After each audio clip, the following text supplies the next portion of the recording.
আন্তর্জাতিক সংবাদে সবাইকে স্বাগত। সুপ্রিয় দর্শক শ্রোতা, পৃথিবীতে বেজে উঠেছে তৃতীয় বিশ্বযুদ্ধের দামামা। ইরান ইসরায়েল মাঝে মাঝে চলছে পাল্টাপাল্টি হামলা। লেবানন যুদ্ধবিরতি দিয়ে সেখানে হামলা চালাচ্ছে ইসরায়েল আমেরিকা।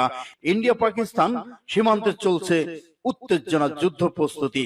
জানিয়ে দেব আমাদের হাতে থাকা সর্বশেষ আন্তর্জাতিক আপডেট বাংলা সংবাদ।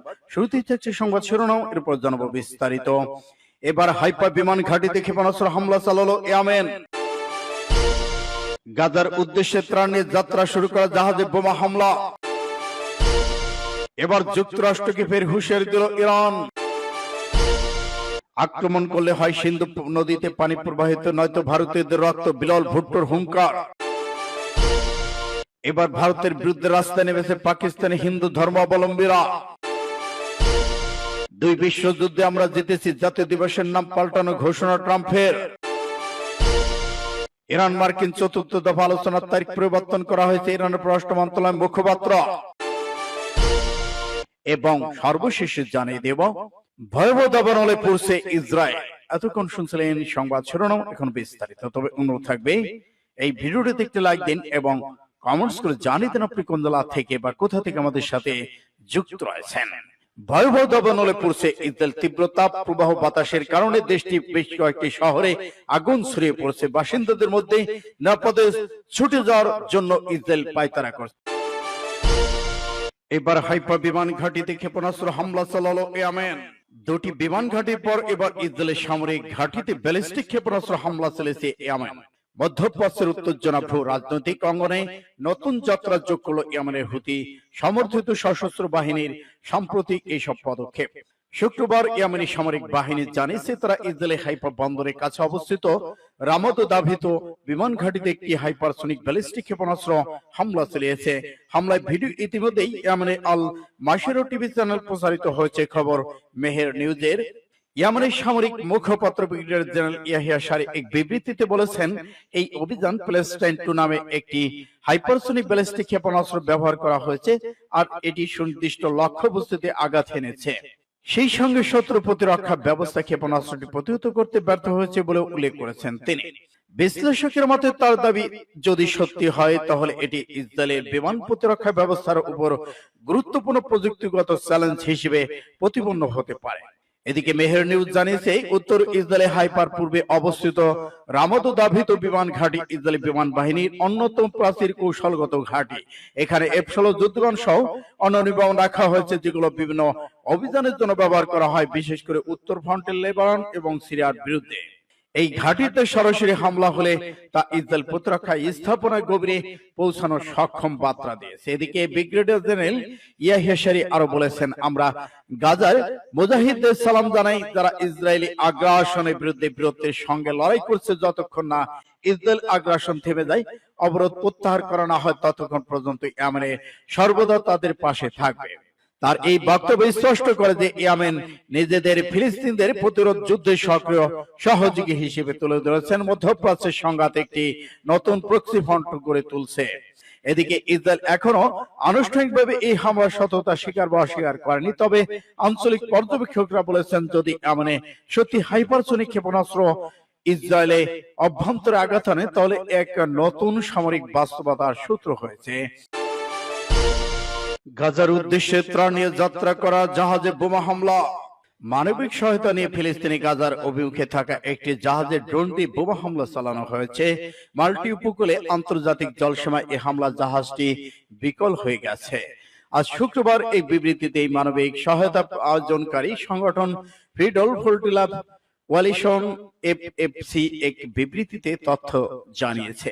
হামলার জন্য ইসরায়েলকে দায়ী করে সংগঠন বলছে, নিরস্ত্র বেসামরিক জাহাজটির সম্মুখ ভাগে সশস্ত্র ড্রোন দিয়ে 2 বার হামলা চালানো হয়েছে। এতে জাহাজটি আগুন ধরে যায় এবং এর কাঠামো বড় ধরনের ফাটল দেখা দিয়েছে। ত্রাণবাহী জাহাজটি বর্তমান মাল্টা উপকূলে থেকে 14 নটিক্যাল মাইল 25 কিলোমিটার দূরে অবস্থান করছে। জাহাজে গাজাবাসীর জন্য মানবিক সহায়তা পাশাপাশি অধিকার কর্মীরা ছিলেন। তারা জানিয়েছে, শুক্রবার ভোরে জাহাজের জেনারেটরকে লক্ষ্য করে হামলা চালানো হয়। এতে সেটি বিদ্যুৎহীন হয়ে পড়ে এবং ডুবে যাওয়ার ঝুঁকি তৈরি হয়। সামাজিক যোগাযোগ মাধ্যম ফ্রিডম ফ্লোটিলা কোয়ালিশনের পোস্ট ছবি ও ভিডিওতে দেখা গেছে জাহাজের উপর আগুন জ্বলছে, বিস্ফোরণ ঘটছে। জাহাজে 12 জন নাবিক এবং 4 জন বেসামরিক নাগরিক ছিলেন। জানিয়ে মাল্টা সরকারের এক বিবৃতিতে বলা হয়েছে তারা 2 জন অসুস্থ হয়ে আছেন। জাহাজটিতে সহায়তা করতে কাছাকাছি থাকা একটি ট্রাক বোটকে নির্দেশ দেওয়া হয়েছে বলেও মাল্টা সরকারের এই বিবৃতিতে উল্লেখ করা হয়েছে।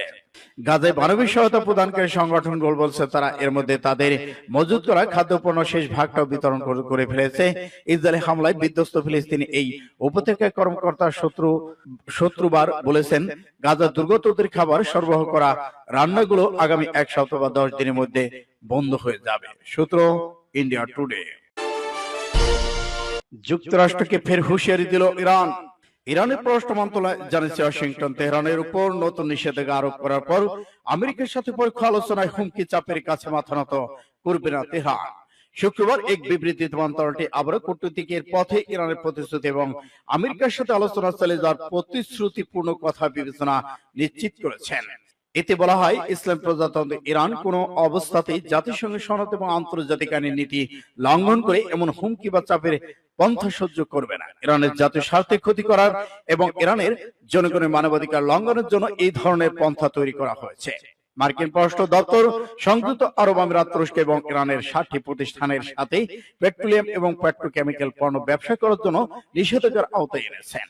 ফেব্রুয়ারিতে তেহরানের উপর যুক্তরাষ্ট্র সর্বোচ্চ চাপের নীতি প্রয়োগ করার পর ইরান পাল্টা জবাব দিতে শুরু করেছেন। এদিকে ইরানের পররাষ্ট্র মন্ত্রণালয় দেশটির বাণিজ্য অর্থনৈতিক অংশীদারের উপর অব্যাহত বেআইনি নিষেধাজ্ঞা এবং চাপের তীব্র নিন্দা জানিয়েছে। বিবৃতিতে বলা হয়েছে এই ধরনের অবৈধ আচরণ অব্যাহত রাখার ফলে আন্তর্জাতিক আইনের ভিত্তিতে ইরানের অযৌক্তিক এবং বৈধ অবস্থানে কোনো পরিবর্তন আসবে না। বিবৃতিতে সতর্ক করা হয়েছে নিঃসন্দেহে ব্যর্থ পদ্ধতি এবং কৌশল পুনঃপরীক্ষা করার ফলে এই ব্যয়বহুল ব্যর্থতার পুনরাবৃত্তি ছাড়া আর কোনো ফলাফল হবে না। সূত্র বেস টিভি। আক্রমণ করলে হয় সিন্ধুতে পানি প্রবাহিত হবে নয়তো ভারতীয়দের রক্ত, বিলাল ভুট্টোর হুঙ্কার।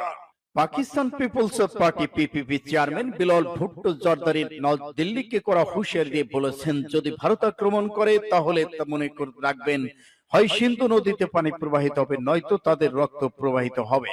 আর শুক্রবার এক প্রতিবেদনের তথ্য জানিয়েছেন পাকিস্তানের সংবাদ ভিত্তিক টেলিভিশন চ্যানেল সামা টিভি। খবরে বলা হয় সিন্ধু প্রদেশের মিরপুর খাসে গতকাল বৃহস্পতিবার এক জনসভায় ভাষণ দিতে গিয়ে সাবেক পররাষ্ট্রমন্ত্রী স্পষ্ট করে বলেন পাকিস্তান যুদ্ধে বিশ্বাস করে না, তবে সিন্ধু নদীর পানি রক্ষার জন্য আমাদের এখন রণের নদীর মুখোমুখি হতে হবে। আমাদের সেনাবাহিনী জানে যে কোনো উস্কানি উপযুক্ত জবাব কিভাবে দিতে হয়। বিলাল ভুট্টো বলেছেন ভারতের জনগণ সিন্ধু নদীকে ভালোবাসে, এমনকি ভারতের জনগণ মোদীকে সিন্ধু নদীর প্রবাহ বন্ধ করতে দেবে না। কাশ্মীরে পহেলগাঁও সন্ত্রাসী হামলায় 26 জন নিহতের ঘটনার পর থেকে দুই প্রতিবেশী দেশ ভারত ও পাকিস্তানের মধ্যে তীব্র উত্তেজনা বিরাজ করেছেন। হামলার জন্য ভারত আনুষ্ঠানিকভাবে পাকিস্তানকে দায়ী না করলেও তাৎক্ষণিক পরিকল্পনা, পাকিস্তানিদের ভিসা বাতিল, কূটনৈতিক বহিষ্কার, সিন্ধু নদের পানি বন্টন চুক্তি স্থগিতের মতো বেশ কয়েকটি কঠোর পদক্ষেপ নিয়েছেন। পাল্টা জবাব হিসেবে ভারতের জন্য নিজেদের স্থল আকাশ সীমা বন্ধ একাধিক পদক্ষেপ নেয় পাকিস্তান।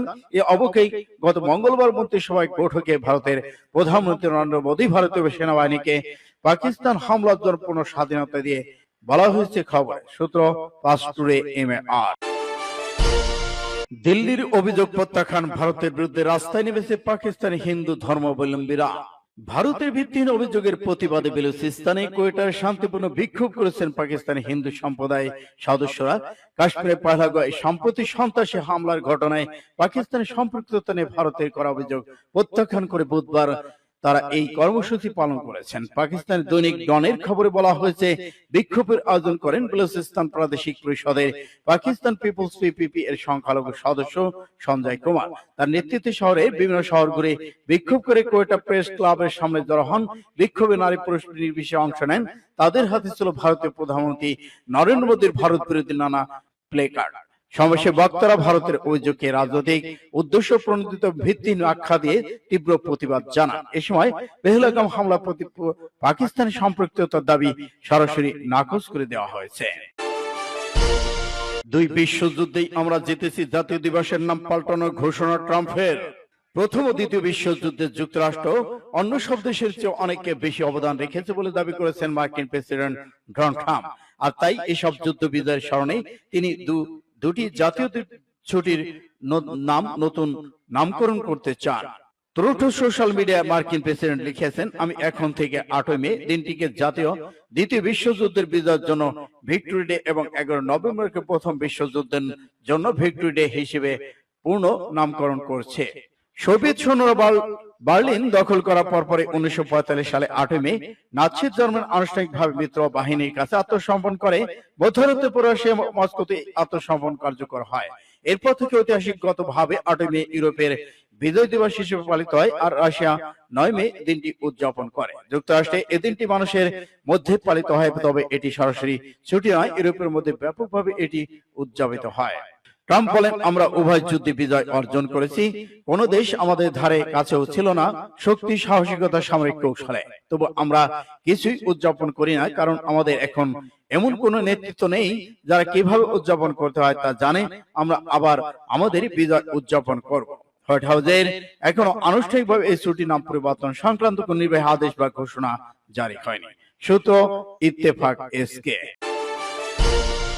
ইরান মার্কিন চতুর্থ দফা আলোচনার তারিখ পরিবর্তন করা হয়েছে। ইরানের পররাষ্ট্র মন্ত্রণালয়ের মুখপাত্র ইসলামী প্রজাতন্ত্র ইরানের পররাষ্ট্র মন্ত্রণালয়ের মুখপাত্র জানিয়েছেন, ইরান মার্কিন পরোক্ষ আলোচনা পরবর্তী দফার তারিখ পরিবর্তন করেছেন। পরবর্তী আলোচনা শনিবার ইটালি রাজধানী রোমে অনুষ্ঠিত হওয়ার কথা ছিল। ইরানের বরাদ্দে পাশটুরে আরো জানিয়েছে, ইরানের পররাষ্ট্র মন্ত্রণালয়ের মুখপাত্র ইসমাইল বাখাই হামানেই বৃহস্পতিবার ওমানের পররাষ্ট্রমন্ত্রী দেওয়া ঘোষণার কথা উল্লেখ করে বলেছেন, আলোচনায় স্থগিত করা হয়েছে তার প্রবৃত্তি ভিত্তিতে এবং পরবর্তী সম্ভাব্য তারিখ সম্পর্কে তথ্য সরবরাহ করা হবে। এদিকে ইরানের জাতীয় বৈধ এবং আইনি অধিকার সুরক্ষিত করার জন্য একটি প্রতিটি ইরানের মানবাধিকার ও কল্যাণ নিশ্চিত করার লক্ষ্যে নিষেধাজ্ঞা, অর্থনৈতিক চাপের অবসান ঘটানোর জন্য কূটনৈতিক কাজে লাগাতে ইরানের ইচ্ছা পূর্ণ ব্যক্ত করেছেন বাখি হামেনেহ। তিনি বলেছেন, সদিচ্ছা নিয়ে আলোচনা অংশ নিচ্ছে ইরান। এরপর থেকে ইরান প্রতিনিধি পারমাণবিক শক্তি শান্তিপূর্ণ ব্যবহার নিশ্চিত করবে। অবৈধ নিষেধাজ্ঞা তুলনার ক্ষেত্রে আন্তর্জাতিক আইন অনুযায়ী নির্দিষ্ট অবস্থান নিয়েছেন। একটি ন্যায্য যুক্তিসঙ্গত টেকসই সমঝোতায় পৌঁছানোর জন্য সফল আলোচনার উপর ইরান গুরুত্ব দিয়েছেন এবং শক্তিমত্তার সাথে এ পথে অবিচল থাকবে ইরান। সূত্র ফাস্ট টুডে MNA। ভয়াবহ দাবানলে পড়ছে ইসরায়েল। ভয়াবহ দাবানলে পড়ছে ইসরায়েল। তীব্র তাপ ও প্রবল তাপের কারণে দেশটি বেশ কয়েকটি শহরে আগুন ছড়িয়ে পড়েছে। এসব শহরে বাসিন্দাদের ইতিমধ্যে নিরাপদ দূরত্বে সরিয়ে নেওয়া হয়েছে। আগুনের কারণে শহরের সড়কগুলো যান চলাচল বন্ধ হয়েছে। লাইনের কাছে আগুন লাগায় ট্রেন ও চলাচল বন্ধ করে দেওয়া হয়েছে। এমন পরিস্থিতিতে অ্যাডাকম কমান্ডো সেন্টার জরুরি বৈঠকে অংশ নিয়েছেন ইসরায়েলের প্রধানমন্ত্রী বেনিয়ামিন নেতানিয়াহু। রাতে আলাদুল এজেন্সির এক প্রতিবেদনের তথ্য জানানো হয়। প্রতিবেদনে বলা হচ্ছে, মধ্য ইসরায়েলে মোশাকোতারুমের কাছে প্রথমে আগুনের সূত্রপাত হয়। তাপমাত্রা বৃদ্ধি এবং তীব্র বাতাসের কারণে তা ছড়িয়ে বিভিন্ন জায়গায় ছড়িয়ে পড়ে। এরপর বিত সেমেতো শহরে বেশ কয়েকটি স্থানে আগুন লাগে। তীব্র বাতাসে আগুন বিভিন্ন শহরে ছড়িয়ে পড়েছে। এক পর্যায়ে আগুন আর ভয়াবহ আকার ধারণ করে নিয়ন্ত্রণের বাইরে চলে যায়। এছাড়া এসোতাল, বিত মিল এবং মেসিলাত জোন শহর থেকে বাসিন্দাদের সরিয়ে নেওয়া হয়েছে। ভয়াবহ আগুনের ফলে সড়কের গাড়ি চালকেরা তাদের যানবাহন ছেড়ে ফেলেই শহর থেকে যেতে বাধ্য হয়েছেন। জনসাধারণকে সাবধানতা অবলম্বন করতে এবং ক্ষতিগ্রস্ত এলাকা থেকে দূরে থাকার নির্দেশ দিয়েছে পুলিশ। দাবানল ছড়িয়ে পড়া এলাকা থেকে জেরুজালেম যার গুরুত্বপূর্ণ সড়ক বন্ধ করে দেওয়া হয়েছে। বিমানের সাহায্যে আগুন নেভানোর কাজ ইতিমধ্যে শুরু হয়েছে। আগুন নেভাতে গিয়ে 7 জন দমকল কর্মী, কমপক্ষে 9 জন আহত হয়েছেন বলে খবর পাওয়া গেছে। ফায়ার অ্যান্ড রেস্কিউ অথরিটি একজন মুখপাত্র জানিয়েছেন, আগুন নেভাতে গিয়ে 9 জন ব্যক্তি আহত হয়েছেন, যাদের মধ্যে 7 জন দমকল কর্মী এবং 2 জন বেসামরিক লোক রয়েছেন। এদিকে জেরুজালেমের আকাশ ধোঁয়ায় আচ্ছন্ন, বাতাসের স্তর ভারী হয়ে আসছে। 6টি জেলা থেকে ফায়ার সার্ভিসের কর্মী তালিকাভুক্ত এসলেও আগুন নিভানো সম্ভব হয়নি। পুলিশের এক মুখপাত্র জানিয়েছে, রুটন এর উত্তর দিকে ছড়িয়ে পড়েছে। দাবানল ঝুঁকিপূর্ণ এলাকার কর্মকর্তা পর্বতারোহীদের খোঁজে তল্লাশি চালানো হচ্ছে।